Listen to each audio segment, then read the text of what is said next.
But you also, you know, you mark your body up with these things that they call brands. Getting branded. Branding yourself is the ultimate sign of being a slave. You go back to the plantation, this is where slave masters were branding property.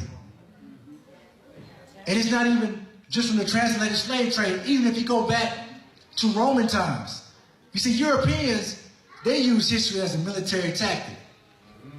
And in doing so, they study their history and they learn how to apply what their ancestors applied back to you. When Hitler wanted to train the Nazis, he consulted with the KKK in America. Yes, sir. So they learned these strategies for a reason. But if we go back to the Romans labeled runaway slaves as fugitives. And as the greatest modern historian of ancient slavery, Moses Finley has remarked, fugitive slaves are almost an exception in their sources. It goes on to say that to deal with the problem, the Romans hired professional slave catchers to hunt down runaways and posted advertisements in public places giving precise descriptions of fugitives and offering rewards for their capture. Around the necks of slaves who recovered, they were also attached iron collars, giving instructions on what to do with the slaves who wore them if they happened to escape again. So in the National Museum of Rome, I saw this slave collar right here, giving details of what to do with that slave. And people want to say that chattel slavery just started with the European and transatlantic slave trade. The Greeks had a slave trade. They would go to other countries and get slaves and bring them back to Greece. And this is the same thing that you see today. They would put the same slave collar on our ancestors. Here right here it also says, if caught, fugitives could be punished by being whipped, burnt with an iron, or killed. Those who lived were branded on the forehead with letters FUG for fugitives. So we look at our ancestor Wilson Chin. Here you see the slave collar around his neck.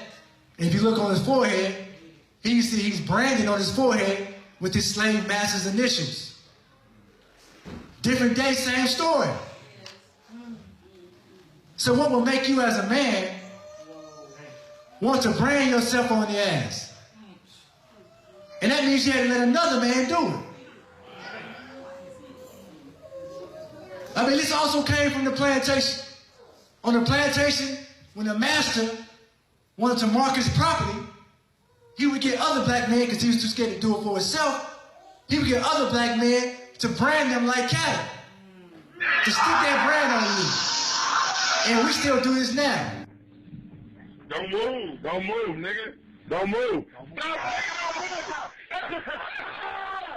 Don't move.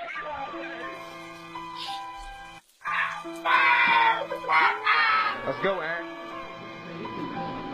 Well, what's your chest?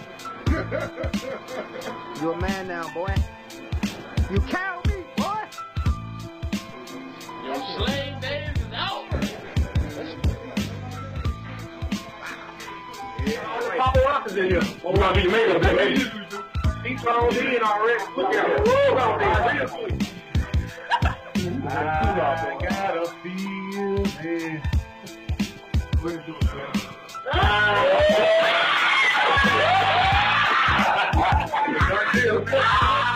This is the latest thing, getting branded. What's that brand mean? Phi Beta Sigma fraternity. So is this just a fraternity thing? Yes, sir. And this guy right here says he wants to get branded. What, are you crazy? Yeah, I guess. What kind of brand do you want to get? I don't know yet. You know, they used to just brand cattle. You know, they used to just brand cattle. You're going to get branded? Right on my arm. Right there. Football player, though. That's going to hurt. Not really. It might get infected. Not really. If you take care of it, it won't. What if you get hepatitis C or something? Make sure it's Man, I don't know. I'm from the old school. Nobody's going to brand me.